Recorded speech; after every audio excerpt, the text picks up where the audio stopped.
오늘 본문 말씀에 보면 요한복음 2장 1절에서 11절에 있는 말씀, 특별히 예수님께서 갈릴리 가나에서 처음 표적을 행하시는 귀한 말씀이 있습니다. 이 처음 표적을 행하시는 이 말씀을 통해서 우리는 5가지로 교훈을 한번 생각해 보도록 하겠습니다. 첫 번째 교훈은 오늘 우리가 2019년 새해 첫 예배를 드리는데 예수 그리스도께서 이 혼례 잔치에 초청을 받으셨다고 하는 것입니다. 오늘 여러분들께서 본문 말씀을 통해서 확실하게 우리가 알아야 될 사항은 뭐냐면, 혼례 잔치에 예수님 그리고 그의 어머니 그리고 예수님의 제자들이 혼례 잔치에 청함을 받았다는 것입니다. 여러분 1절과 2절을 보십시오. 1절에 보니까 사흘 되던 날에 그렇게 되어 있습니다. 거기에 갈릴리 가나에서 혼례가 있었는데 예수님 어머니도 계시고, 그리고 2절의 말씀에 보니까 예수님과 그 제자들이 그 잔치에, 혼례 잔치에 청함을 받았다고 하는 것입니다. 예수님은 항상 어디 가실 때에 그 어머니를 모시고 그리고 형제들과 함께 그리고 제자들과 함께 동행하셨습니다. 요한복음 2장 12절의 말씀에 보면 예수님께서는 그 어머니와 그리고 형제들과 제자들과 함께 다니신 것을 볼 수가 있습니다. 오늘 우리는 예수님 믿을 때에 항상 나 혼자만 믿으면 되지, 그렇게 생각하는 경향이 있어요. 그렇지 않습니다. 예수를 믿는 것은 자기 혼자 믿는 게 아니고 자기 자식도, 자기 부모님도, 그리고 자기와 함께한 형제들도 예수 믿는 것입니다. 예배 드리는 것도 마찬가지입니다. 예배 드릴 때에도 자기 부모님과 자기 자식들과 그리고 함께 남편과 아내와 또 아이와 함께 예배 드리는 것이 하나님의 뜻인 것입니다. 이제 예수를 믿은 지 3대, 4대, 5대, 저만 하더라도 벌써 우리 증조부부터 믿었으니까 우리 증조부, 또 우리 조부, 또 아버지, 그리고 저의 4대, 그리고 제 아들, 제 딸 5대, 제 딸이 결혼해가지고 저 외손녀를 낳았는데 그 아이도 가고 6대, 7대, 이제 예수 믿은 지 60년, 70년, 80년, 어떤 집안은 100년이 되는 집안도 있어요. 우리가 예수를 믿을 때에 하나님의 공동체 정신을 생각해야 됩니다. 하나님 나라의 정신을 생각해야 됩니다. 모두가 함께 온 가족이 하나님 앞에 예배드리는 그러한 2019년도 되고, 앞으로 여러분들의 생애에 있어서 그것을 잘 생각해야 됩니다. 소금 우물이 들어와 가지고 내 인생은 내 것이다, 나는 나의 뜻대로 살 것이다, 그렇게 하는 자기 중심의 가치관이 얼마나 허망된 것인가를 요즘 느끼고 있습니다. 사회는 더 각박해집니다. 부모 자식 간의 관계도 각박해집니다. 부모의 말을 자식들이 듣지 않습니다. 그리고 세상에서도 이 세상 살아가는 방식이 공동체 정신이 자꾸 사라져가고 있습니다. 부모의 도움을 받으면 오히려 이상한 것처럼 생각하는 그런 때가 됐습니다. 그러나 하나님께서는 인간 창조의 원리가, 인간은 부모에게서 태어나고 부모에게 도움을 받고 또 부모가 늙고 병들면 그 자식이 부모를 봉양하는 그러한 전통적이지만 그러나 그것이 인생에 사는 방식이라고 하는 것입니다. 사랑하는 성도 여러분, 오늘 예수님은 항상 그 모친 마리아와 동행했습니다. 그리고 동생들도 같이 다녔습니다. 그러니까 동생들 가운데 예수님의 제자가 나온 거예요. 항상 먹고 자고 아침에 일어나고 화장실 같이 가고 같이 싸우고 그렇게 살았던 그 동생 중에 제자가 나왔다고 하는 것은 대단한 일입니다.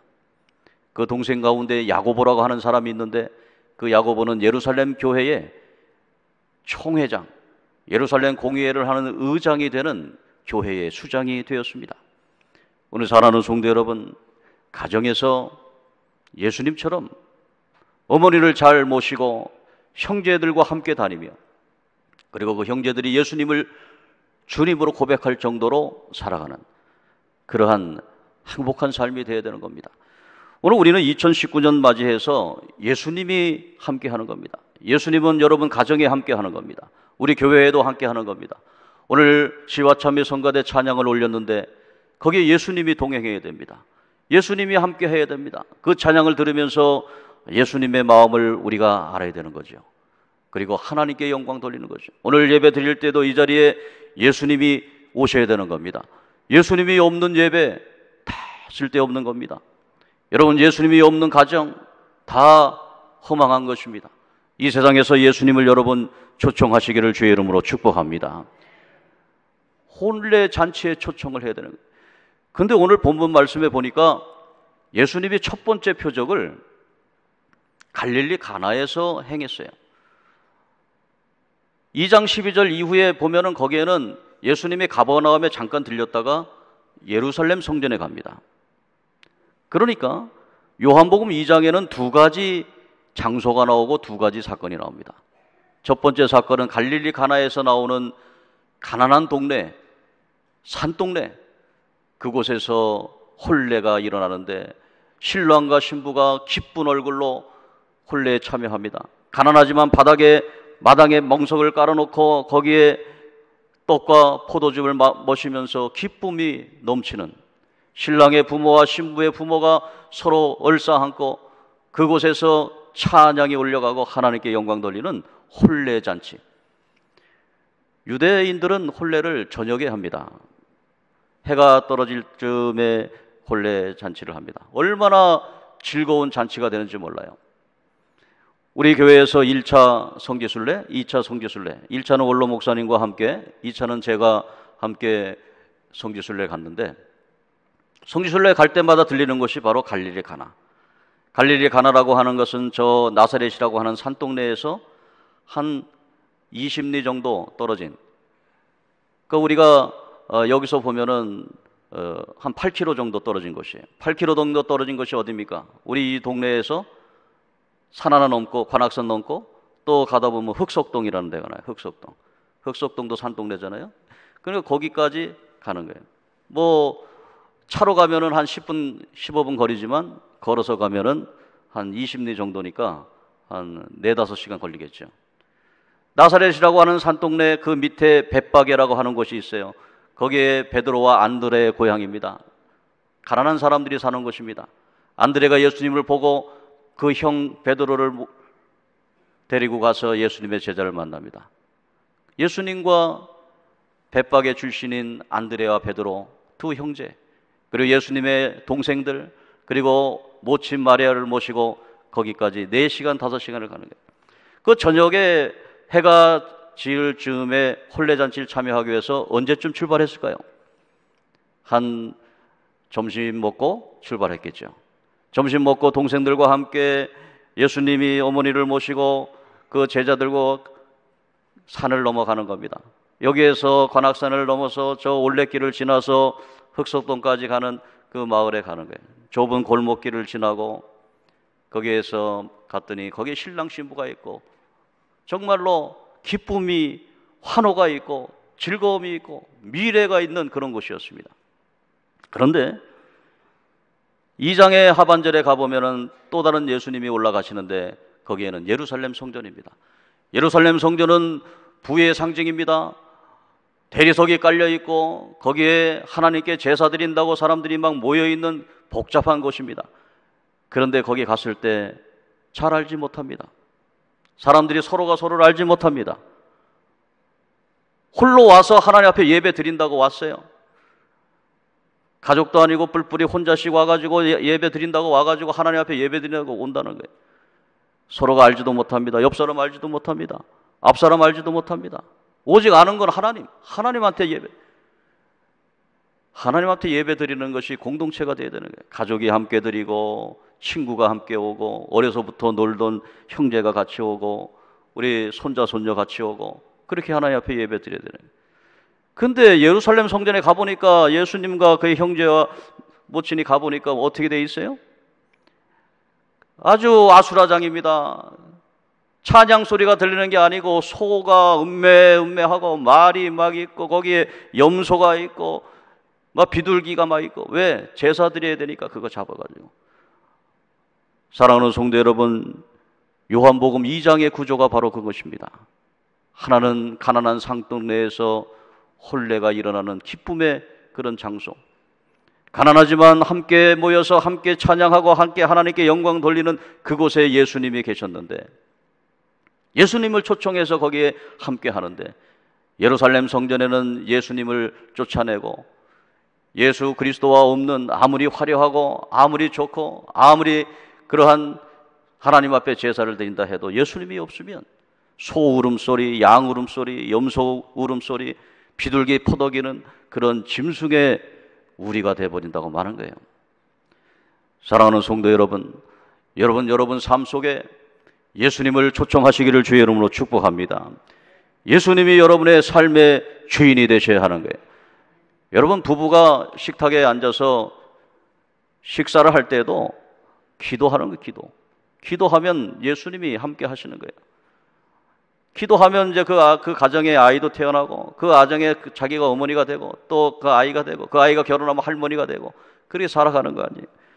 오늘 우리는 첫 번째 표적, 예수님이 이 땅에 오셔서, 말씀이신 하나님이 아들 예수 그리스도 오셔서 첫 번째 표적을 갈릴리 가나안 동네의 산동네에서 저녁 노을에 결혼하는 그 한 가정에서 기적을 일으켰다는 사실, 그거는 우리가 굉장히 중요하게 생각해 보아야 합니다. 오늘 사랑하는 성도 여러분, 예수님은 왜 위대하신 분일까요? 요한복음 2장에서는 혼인잔치에 예수님이 초대를 받았지만 1장에 가서 보면은 예수님은요, 요한복음 1장 1절에 태초에 말씀이 계시니라, 이 말씀이 하나님과 함께 계셨으니 이 말씀이 곧 하나님이시라, 그렇게 말씀하고 있습니다. 그리고 1장 2절에 보면은 그가 태초에 하나님과 함께 계셨고, 3절에 보면은 만물이 그로 말미암아 지은 바 되었으니 지은 것이 하나도 그가 없이는 된 것이 없느니라 그랬어요. 4절의 말씀에 보면은 그 안에 생명이 있고 이 생명은 사람들의 빛이라 그랬습니다. 예수님이 오시면 빛이 나는 거예요. 예수님이 오시면 생명이 잉태되는 거예요. 예수님이 오시면 그 가정에 하나님의 기쁨이 생기는 겁니다. 창세기 1장 2절에 보면은 태초에 하나님이 천지를 창조하셨는데 땅은 혼돈하고 공허하며 흑암이 깊음 위에 있다고 그랬어요. 여러분, 예수님이 없으면 혼돈합니다. 공허합니다. 흑암이, 어둠이 깔려버립니다. 그런데 예수님이 여러분의 가정에 오시면 흑암이 사라집니다. 혼돈이 사라집니다. 하나님께서 만물을 창조하신 창조의 역사가 여러분의 가정에 일어나는 것입니다. 오늘 사랑하는 성도 여러분, 여러분 가정에, 우리 교회에 예수님을 초청하고, 그리고 창조의 말씀의 빛의 역사가 일어나기를 주의 이름으로 축복합니다. 2019년도 여러분 오실 때, 오늘도 가족 단위로, 형제 단위로 이렇게 다 오셨는데, 오실 때 가족을 좀 데리고 오세요. 가족도 함께, 어머니도 데리고 오시고, 아버지도 데리고 오시고, 남편도 데려오고, 아내도 데려오고, 우리 자식들도 데려오고, 하나님 앞에 같이 예배드리는 이 예배가 얼마나 귀중한지 모르겠어요. 오늘 사랑하는 성도 여러분, 예수님 그곳에, 예수님이 있는 그곳에 분명히 창조의 역사가 일어납니다.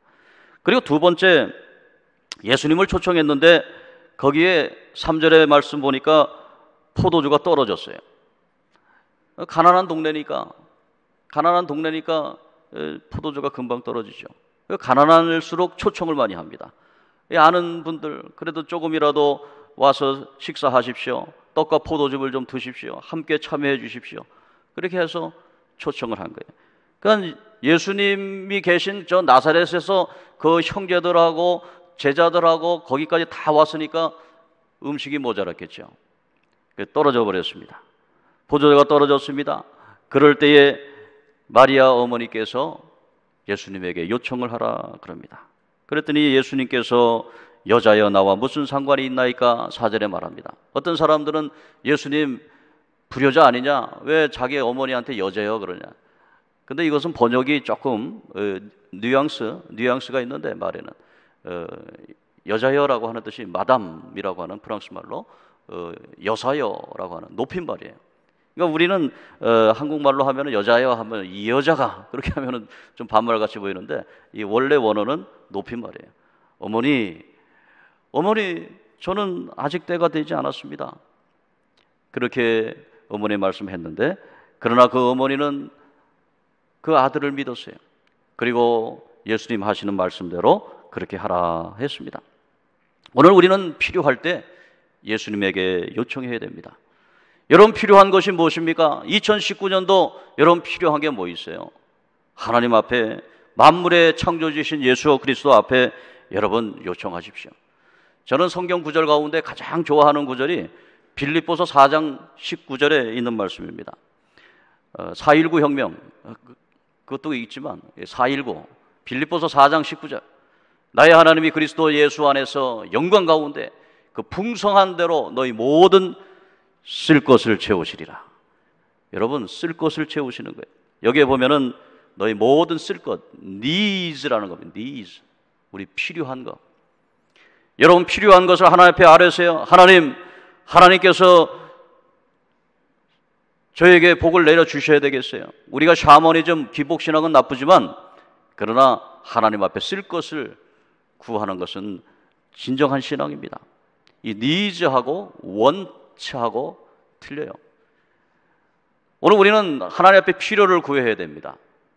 그런데 어떤 사람들은 자기의 wants, 욕망을 구하는 겁니다. 필요하지도 않는데, 아이가 지금 놀고 있는데 아이가 칼을 달라고 그러면 부모가 칼을 어찌 줍니까?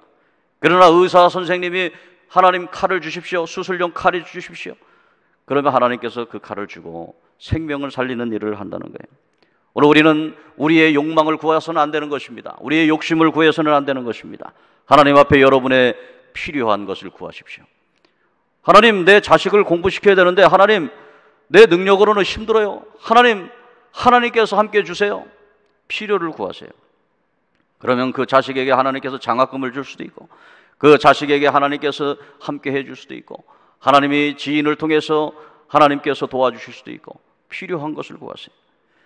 그래서 우리는 시편 23편을 하나님 말씀으로 기대합니다.